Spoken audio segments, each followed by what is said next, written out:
Thank you for the hospitality here at the Chamber, Tom. I appreciate it very much, and thank all of you at the Chamber and from the U.S.-China Business Council for hosting this event. And a warm welcome to Vice President Xi and the Chinese delegation. I indicated as the entry hall that I've not been a very good host thus far. Vice President Xi arrived yesterday, and we've had him going since 8:30 this morning, meeting after meeting. He just returned from the Pentagon, and immediately Tom Donahue said, well, don't forget, Joe, he's much younger than we are.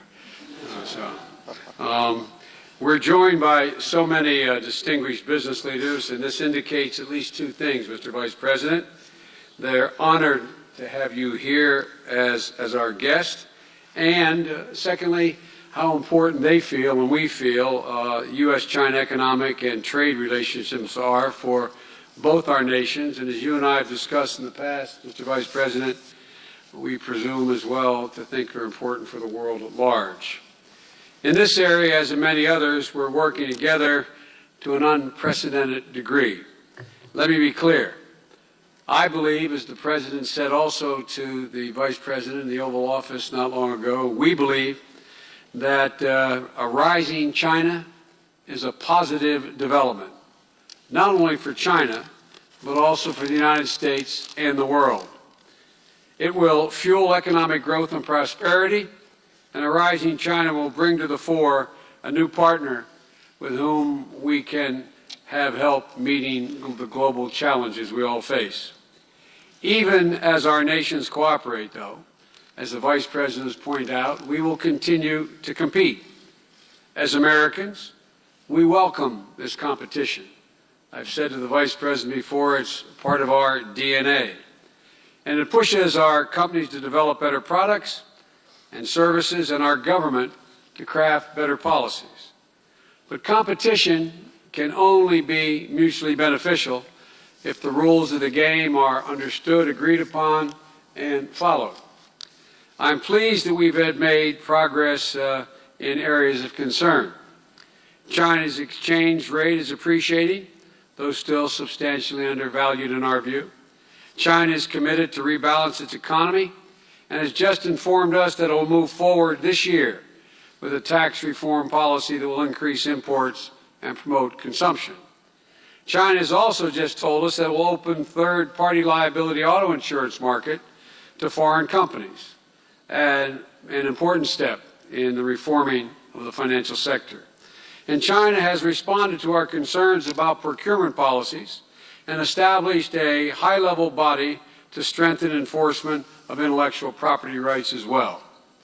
For our part, the U.S. is working to be responsive to Chinese concerns as well. For example, the United States is expanding our visa processing capacity in China to help reduce delays and encourage Chinese travel to the United States. But I'm sure, as the Vice President will be the first to tell you, we have work to do, especially on issues like discriminatory subsidies and financing, protecting intellectual property and trade secrets, and ending the practice of making the transfer of technology a requirement for doing business. The United States will also work to ensure that all countries play by the international rules. We brought cases that have challenged unfair trade practices, and we've defended U.S. producers and workers in many arenas. And in last month's State of the Union address, President Obama announced further steps to investigate and challenge unfair trading practices, protect our markets from counterfeit and unsafe goods, and level the financial playing field for our companies. I look forward to hearing from those of you gathered here today about both the benefits, and there are many, and the challenges of doing business in China, as well as about your plans here and their plans here in the United States. We welcome your suggestions as to how our governments can address the difficulties you face. And I want to thank you again, Tom, for your hospitality, and thank all of your colleagues for joining us, and I look forward to our discussions. Mr. Vice President.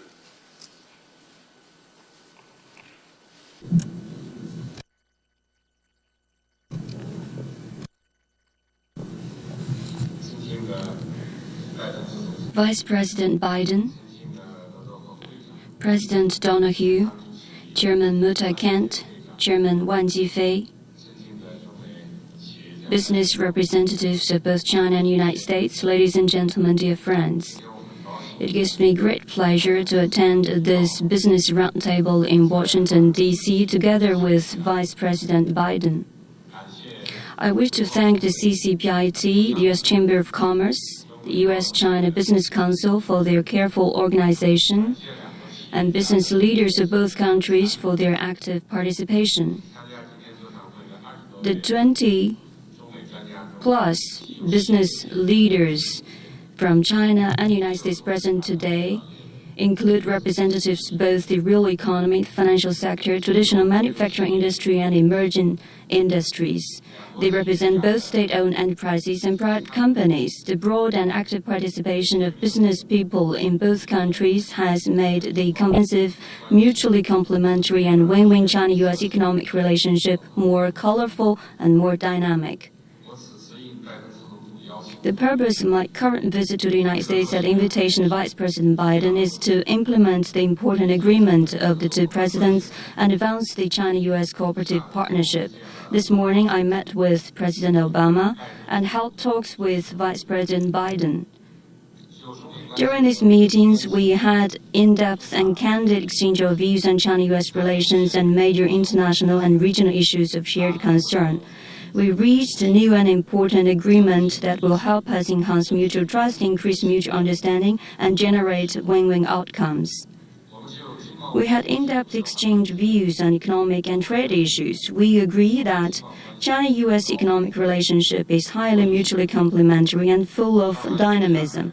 The two sides should quicken our steps to build a comprehensive and mutually beneficial economic partnership, advance the investment and trade package plan on cooperation, address economic and trade frictions through dialogue and cooperation instead of by protectionist means, so as to promote a steady recovery and growth of the two economies and the world economy as a whole. With regard to the U.S. concerns concerning trade imbalance, IPR protection, indigenous innovation, and investment environment, the Chinese side has taken steps to address them and will continue to do so.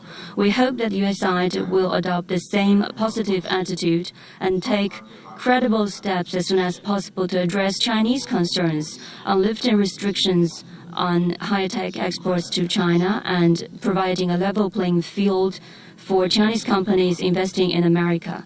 Since the normalization of China-U.S. relations, the business people of two countries have worked together to make progress. What they have done has made important contribution to China-U.S. economic cooperation and overall China-U.S. relationship. In the process, they have shared development opportunities and reaped handsome profits. This is a true example of one reaps what he has sown. Given the growing uncertainties and instability in world economic recovery, it has become an even more pressing need for China and the United States and our businesses to strengthen cooperation. In August last year in Beijing, Vice President Biden and I attended a business forum. And today, once again, we are having this face-to-face interaction with business representatives of both countries. In doing so, we want to increase and expand China-U.S. economic and trade cooperation and bring it to a higher level to the greater benefit of the two peoples. To achieve this end, I would like to share with you some of my observations. First, the British thinker Francis Bacon said the ripeness or unripeness of the occasion must ever be weighed. At present, both China and the United States are at a critical juncture of shifting growth models.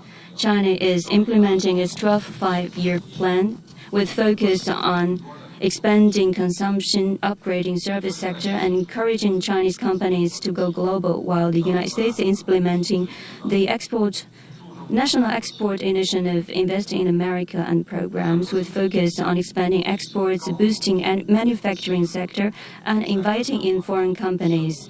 The economic agendas of the two countries have a lot to offer each other, and there is broad space for our cooperation in energy, environment protection, biomedicine, advanced manufacturing, and infrastructure. I hope business people of two countries will follow their trend, seize opportunities, and translate potentials into real win-win outcomes. Second, range far your eye over long vistas.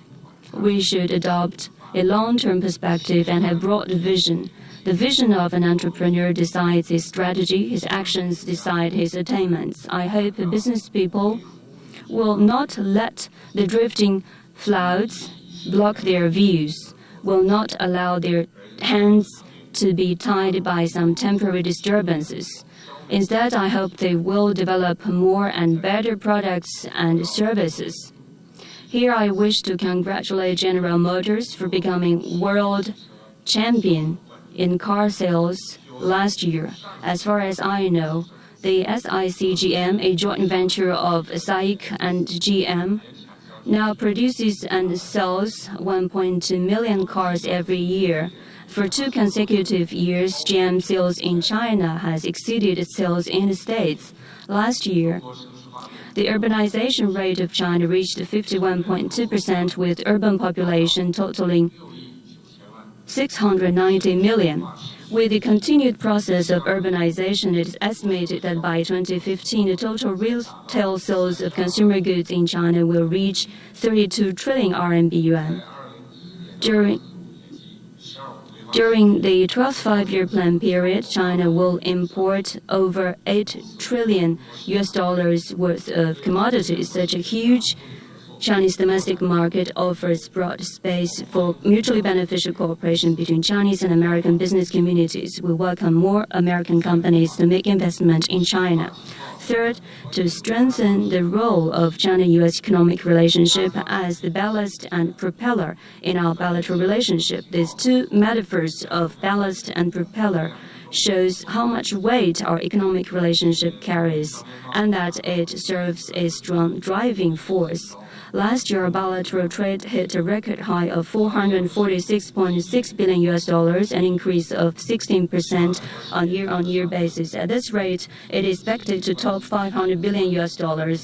I hope business communities and chambers of commerce in both countries will continue to care about, support, and take part in China-U.S. economic cooperation, present a true picture of mutually beneficial China-U.S. economic relationship to the governments and the people, oppose protectionism, and more vocally, effectively prevent politicizing economic issues, and avoid various kinds of undue interference so as to uphold the overall interests of China-U.S. relationship and bilateral relationship.